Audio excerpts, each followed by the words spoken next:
Good morning students. I hope you are fine at home.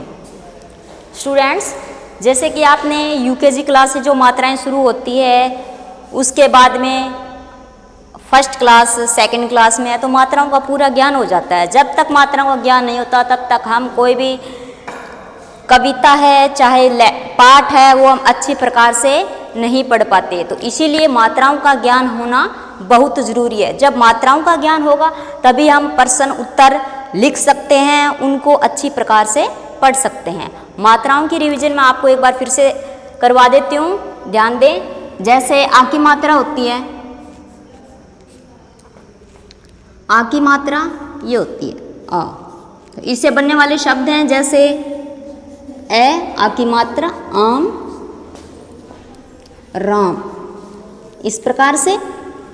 और छोटी ई की मात्रा ये होती है छोटी ई की मात्रा। इससे बनने वाले शब्द हैं जैसे द को ये ई की मात्रा लगा दी, न लगा दिया तो क्या बन गया द ई न दिन। और पै को छोटे ई की मात्रा लगा देंगे, पै ई न, क्या बन गया पिन।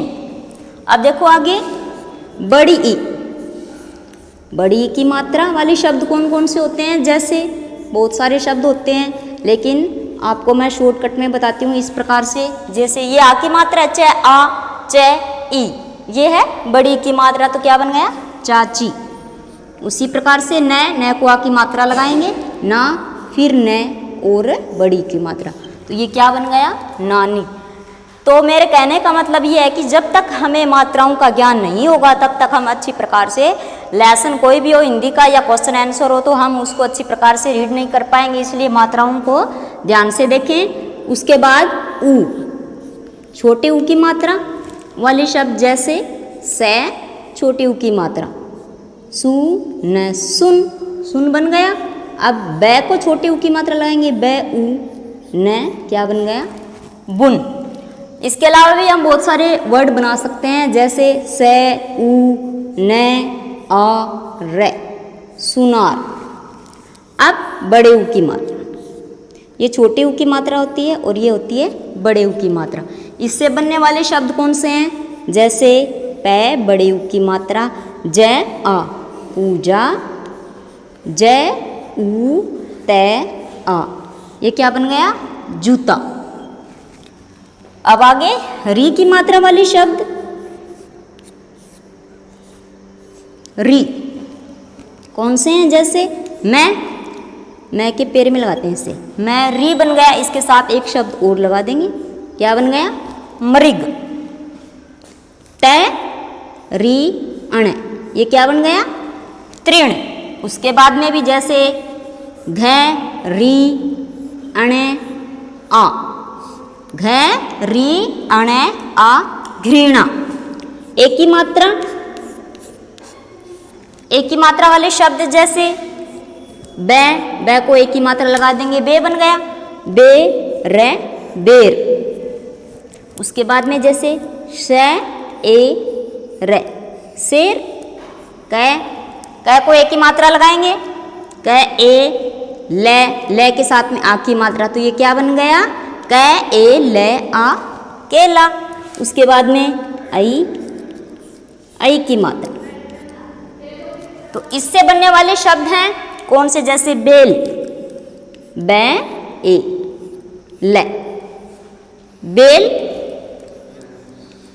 से ए रे शेर। अब ओ की मात्रा वाली शब्द जैसे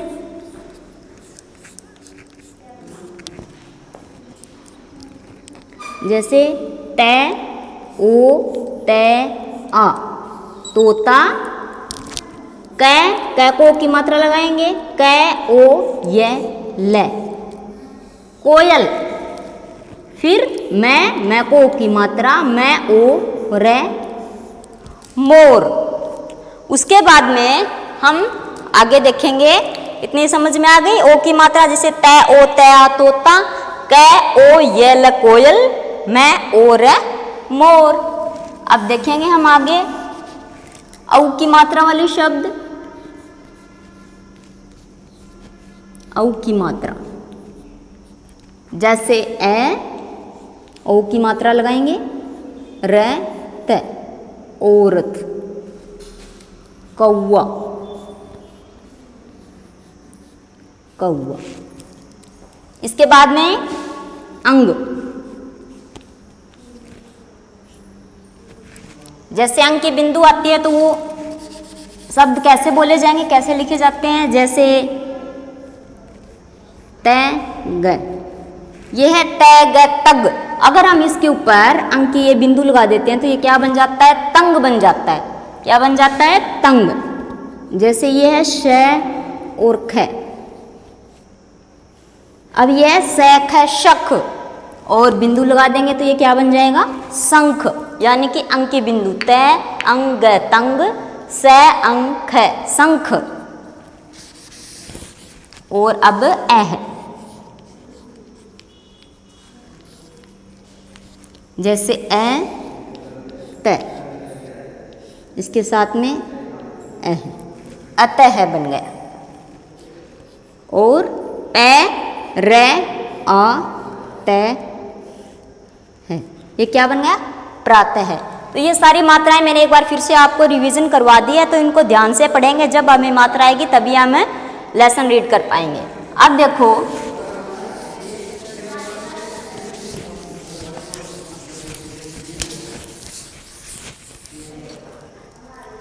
क्लास 3 हिंदी, विषय आपका हिंदी है। पाठ है 1, पाठ का नाम क्या है, हे जग के सृजनहार। यह है कविता। अब हम इसको रीड करेंगे।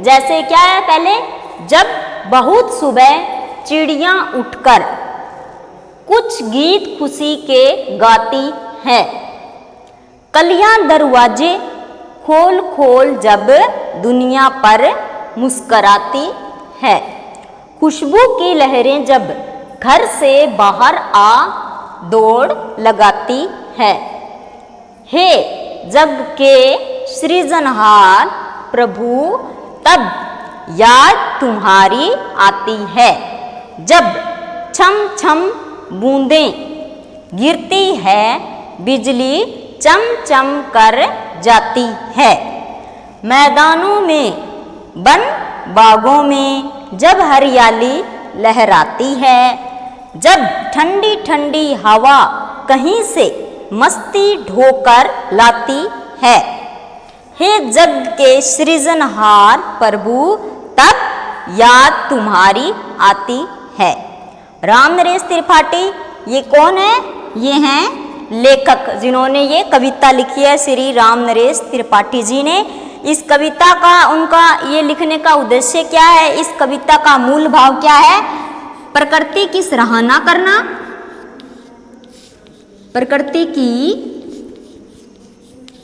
सराहना करना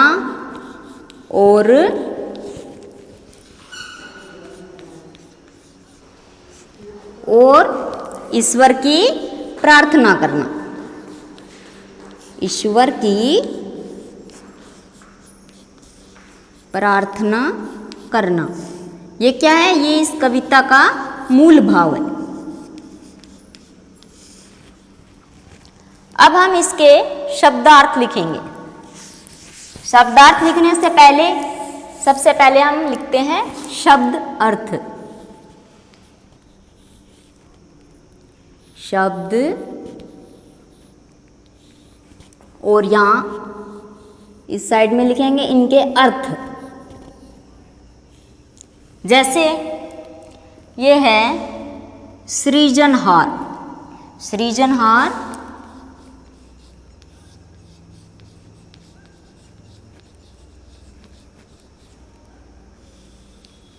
सृजनहार, इसका अर्थ क्या होगा, बनाने वाले, बनाने वाले।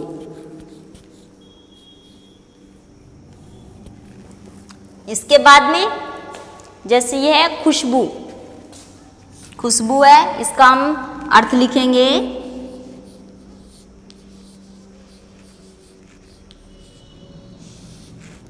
खुशबू का अर्थ है सुगंध, महक भी लिख सकते हैं, सुगंध। और मस्ती, मस्ती करना, मस्ती,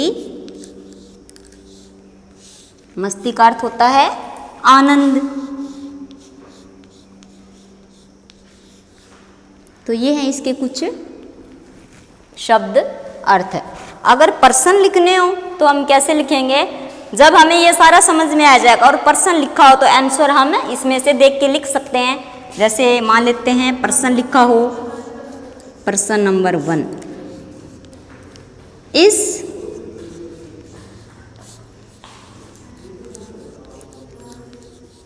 संसार को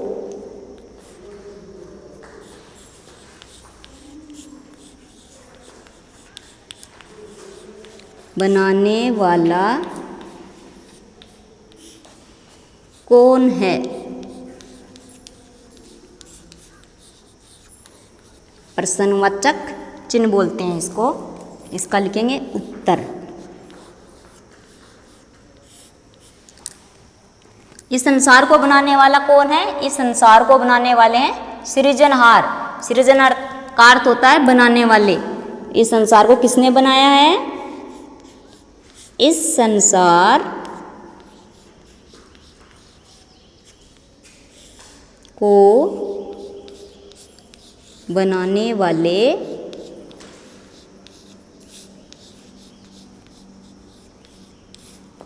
ईश्वर हैं। ईश्वर हैं। यह है इसका उत्तर। इस संसार को बनाने वाला कौन है? इस संसार को बनाने वाले ईश्वर हैं। ईश्वर की जगह हम भगवान भी लिख सकते हैं, प्रभु भी लिख सकते हैं। और प्रश्न लिखते समय एक बात ये भी ध्यान में रखती है, कई बच्चे क्या करते हैं, बुक में देखते हैं भी एक लाइन में लिखा है तो हमें भी नोटबुक में एक ही लाइन में लिखना है। ये जरूरी नहीं है, क्योंकि बुक और नोटबुक में स्पेस में कुछ डिफरेंट होता है। तो आप क्या करोगे, मान लेते हैं इस संसार को बनाने वाला आपकी नोटबुक में यहाँ तक आया है, इससे आगे 2 वर्ड बच गए कौन है। तो आप ये नहीं भी उसके अंदर या अगले पेज पे लिख के जाएं या नीचे थोड़ा सा छोटा करके लिख दें, ऐसे नहीं, आप उसको नेक्स्ट लाइन में लिखें। नेक्स्ट लाइन से शुरू करें और प्रश्न पूरा होने के बाद प्रश्नवाचक चिन्ह अवश्य लगाएं। कई बच्चे क्या करते हैं, पूर्ण विराम लगा देते हैं। प्रश्न पूर्ण विराम लगता है हमारा उत्तर पूरा होने के बाद। जैसे ये है, इस संसार को बनाने वाले ईश्वर हैं, तब ये क्या आ गया, हमारा उत्तर पूरा हुआ यहाँ पे। तो अब हमने क्या लगा दिया, पूर्ण विराम। समझे। इसके बाद में प्रश्न 2। प्रश्न 2 जैसे चिड़िया सुबह उठकर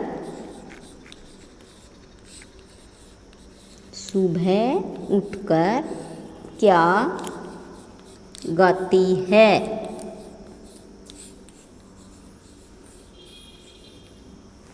प्रश्नवाचक चिन्ह। अब हमने ये पढ़ा था कविता, इसीलिए पढ़ी थी ताकि इसको पढ़ने के बाद हमें समझ में आ जाएगा 20 प्रश्न का उत्तर ये आएगा। चिड़िया सुबह उठकर क्या गाती है? ये देखो, जब बहुत सुबह चिड़िया उठकर कुछ गीत खुशी के गाती है, तब इसका उत्तर क्या आएगा? चिड़िया सुबह उठकर, चिड़िया सुबह उठकर खुशी के गीत गाती है। खुशी के गीत गाती है। उत्तर हमारा पूरा हुआ, तब क्या करेंगे, पूर्ण विराम। अब नेक्स्ट शुरू करेंगे प्रश्न 3। अब घर से बाहर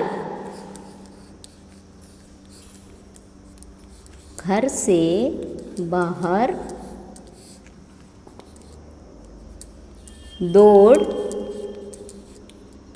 कौन लगाता है? कौन लगाता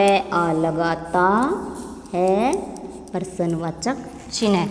घर से बाहर दौड़ कौन लगाता है? घर से बाहर खुशबू की लहरें जब घर से बाहर आ दौड़ लगाती है। तो आंसर में कैसे लिखेंगे?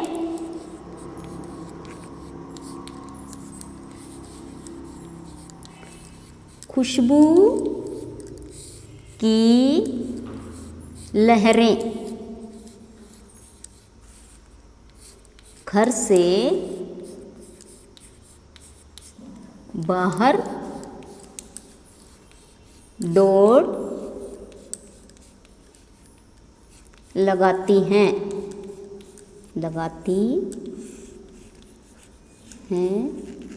पूर्ण विराम। ठीक है, अब मान लेते हैं हमने एक प्रश्न लिख दिया, तो इस प्रश्न को लिखते ही ये नहीं कि तुरंत हम उत्तर लिखना शुरू करें, पहले हम इस प्रश्न को अच्छे से पढ़ेंगे भी, कहीं कुछ वर्ड छूट तो नहीं गया, मात्राएं सही है या नहीं है। इस संसार को बनाने वाला कौन है? अब उत्तर, अब जैसे हमने इस लाइन को लिख लिया, हम फिर से रीड करेंगे इसको। इस संसार को बनाने वाले ईश्वर हैं। नेक्स्ट क्वेश्चन, इसको चेक करेंगे सही है या नहीं। चिड़िया सुबह उठकर क्या गाती है? उत्तर हमने क्या लिखा? चिड़िया सुबह उठकर खुशी के गीत गाती है। अब नेक्स्ट क्वेश्चन चेक करेंगे, प्रश्न 3, घर से बाहर दौड़ कौन लगाता है? उत्तर, खुशबू की लहरें घर से बाहर दौड़ लगाती है। अब इसके बाद में नेक्स्ट क्वेश्चन आंसर हम लिखना शुरू करेंगे।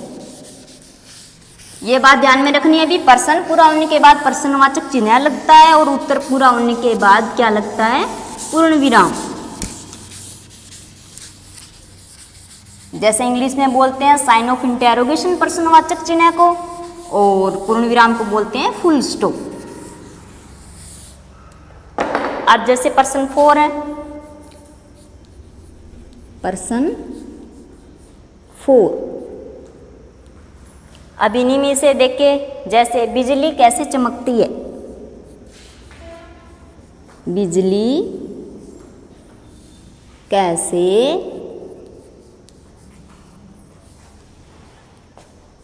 चमकती है?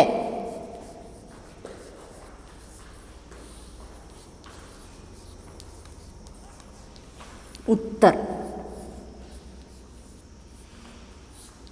देखो इसमें से बिजली चम चम कर जाती है, तो इसका आंसर हम क्या लिखेंगे?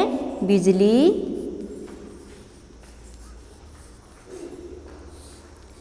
चम चम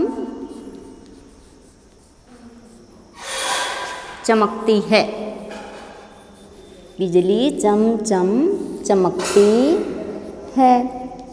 और आगे जैसे क्वेश्चन है एक, ये बनता है भी, हरियाली कहाँ कहाँ लहराती है? हरियाली कहाँ कहाँ लहराती है? कहाँ लहराती है? मैदानों में, वन बागों में जब हरियाली लहराती है। तो आंसर में हम ऐसे लिखेंगे, हरियाली, प्रश्न था हरियाली कहाँ कहाँ लहराती है, तो हम लिखेंगे हरियाली मैदानों में, वन बागों में लहराती है। इस प्रकार से लिखेंगे। और अगर इसी में से ऐसे दे दिया जाए, मिलान करो, सही मिलान करो, कुछ वर्ड हैं उनका मिलान करना दे दिया, तो कैसे करोगे? सही मिलान करो। कॉलम ऊपर जैसे ए कॉलम दे दिया, एक साइड में कॉलम दे दिया ब, इधर दे दिया जैसे छम छम, चमचम, खुशी के, ऐसे दे दिया खुशी के मैदानों में, मैदानों में, और एक साइड में दे दिया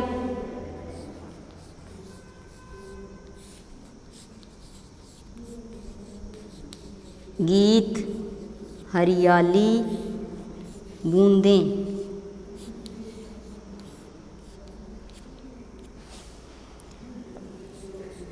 और इधर दे दिया बिजली। तब हम पहले क्या करेंगे? पहले इनको पढ़ेंगे अच्छे से।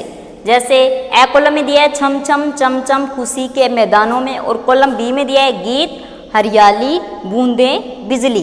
तब हम कैसे करेंगे? छम छम क्या होता है? छम छम बूंदें, चमचम, रीड करो इनमें से, चमचम बिजली, खुशी के गीत, मैदानों में हरियाली। ओके, इस प्रकार से, न कि अगर हम बिना पढ़े ऐसे कर दिया, छमछम का हरियाली से मिला दिया, खुशी के बिजली, मैदानों में जैसे बूंदें, तो ये सारा गलत हो जाएगा। तो पहले हमें मिलान करने से पहले दोनों कॉलम को अच्छी प्रकार से रीड करना होगा। और अगर ऐसे दे दिया जाए, इस कॉलम में जैसे दो बार जो शब्द आए हुए हैं, दो बार जो शब्द आए हुए हैं, दो बार जो शब्द हैं, शब्द आए हैं, उन्हें लिखो, उन्हें लिखो। तो दो बार कौन से शब्द आए हुए हैं इस कविता में? हमने जैसे एक ही है छम छम, छम छम, और क्या है? ठंडी ठंडी। दो बार आवृत्ति हुई है इनकी, ठंडी ठंडी। और चम चम, चम चम। ये हमने ऐसे सारा कैसे लिखा? क्योंकि हमने इसको पहले राइट किया, फिर हमने इसको अच्छे से पढ़ा, तब हमें समझ में आया अभी इनका मिलान कैसे होगा, प्रश्न का कौन से प्रश्न का उत्तर कौन सा होगा, और जो दो बार जो शब्द की आवृत्ति हुई है वो कौन कौन से हैं। ओके स्टूडेंट्स, तो इस प्रकार से हम पहले लेसन को अच्छी प्रकार से रीड करेंगे, मात्राओं को रिहर्सल करेंगे भी कैसे लिखी जाती है और फिर कैसे उनको रीड किया जाता है। तो इस लेसन को अच्छी प्रकार से आप लिख के देखें, पढ़ के देखें, प्रश्न उत्तर को अच्छी प्रकार से याद करेंगे। नेक्स्ट टॉपिक आपको बाद में कराएंगे। Thanks and have a good day.